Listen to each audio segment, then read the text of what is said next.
Apa yang seharusnya jadi milik kami, kalian ambil semuanya, betul tidak?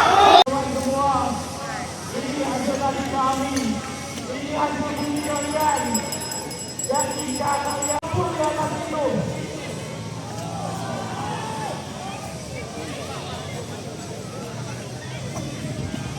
Semuanya untuk memulihkan lingkungan. Percepatan 100 hari kerja dia. Jangan sampai begitu. Bapak Ibu semuanya, perlu diketahui kondisi lingkungan di Jawa Barat sudah semakin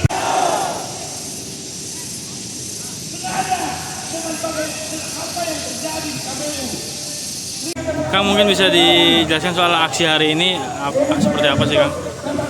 Ya, kami atas nama Gerak Sabumi atau Gerakan Nelayan Selamatkan Bumi bertepatan 22 April Hari Bumi Sedunia menyampaikan aspirasi di mana koalisi ini tergabung oleh beberapa perwakilan masyarakat di Jawa Barat, ada Sumedang, ada Cianjur, ada Indramayu, ada Kabupaten Bandung, ada Bandung Raya, dan juga sisanya teman-teman mahasiswa dan juga Mapala di Bandung Raya.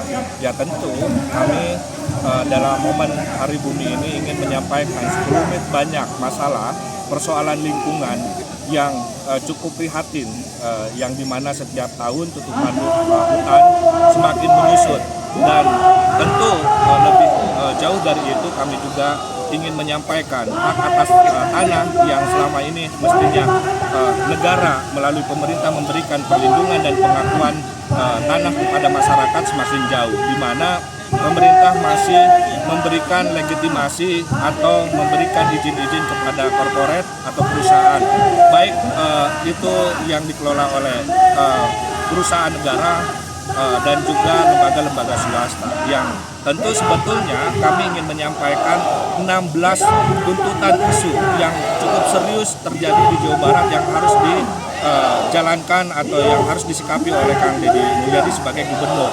100 hari ini saya tidak berharap gebrakan-gebrakan beliau yang kami apresiasi hingga saat ini itu cukup baik, tapi bukan berarti di masa 100 hari saja gebrakan itu dapat dilakukan oleh gubernur, tapi setidaknya gebrakan itu kami bisa lihat parameternya.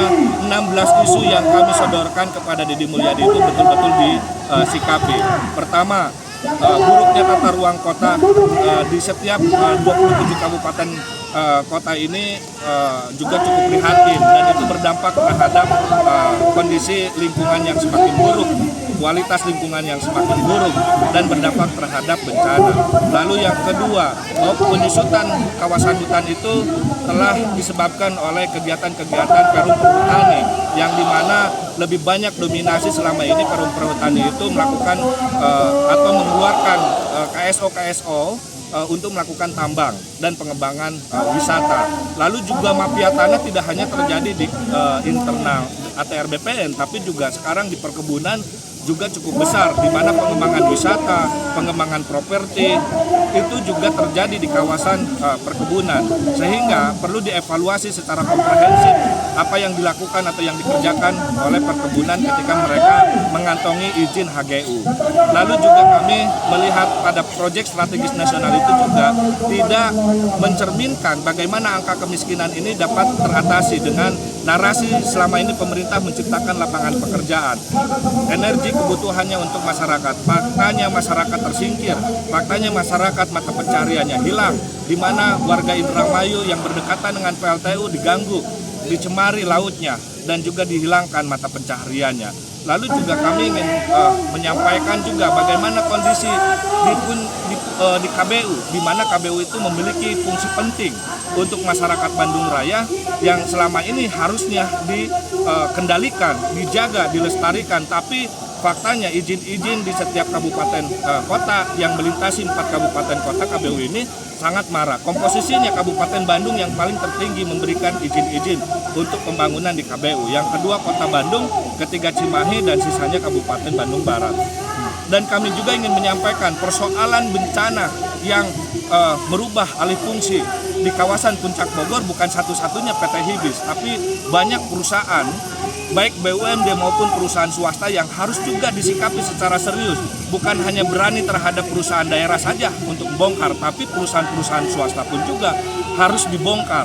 Harus ada asas keadilan, asas kebijaksanaan. Ketika pelaku-pelaku ini betul-betul melakukan pelanggaran dan tidak sesuai dengan aturan yang ada, maka wajib dibongkar, wajib dihentikan kegiatannya. Dan kami juga menyuarakan pentingnya untuk melakukan audit lingkungan yang tidak pernah dilakukan oleh pemerintah, di mana kondisi 1,2 juta hektar kawasan hutan semakin menyusut dan 900 hektar kawasan lahan kritis di Jawa Barat semakin tidak pernah disikapi oleh pemerintah, maka muaranya krisis iklim dan akan bermunculan bencana di mana-mana. Itu kenapa, Kang? Ya, kami menyampaikan harapannya gubernur tidak sama seperti gubernur sebelumnya kayak Ridwan Kamil, gubernur sebelumnya gubernur DKI kayak Jokowi, karena di awal-awal mau masuk 100 hari itu mereka turun ke gorong-gorong, turun merespon sampah, turun berdampingan dengan masyarakat, tapi itu hanya di awal.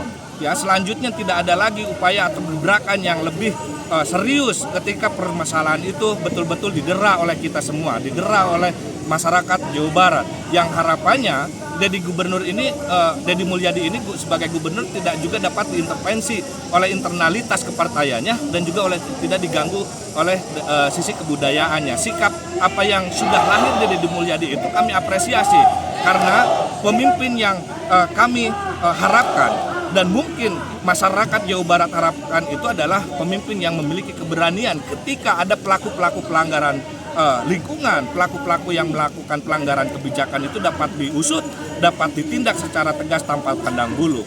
Nah, ini yang kemudian menjadi satu momen teguran awal yang kami sampaikan kepada Deddy Mulyadi, jangan mengikuti gubernur-gubernur sebelumnya yang hanya pencitraan, yang hanya gimmick dan popularitas saja tanpa menyasar terhadap penyelesaian masalah yang selama ini diderita oleh rakyat Indonesia atau rakyat Jawa Barat.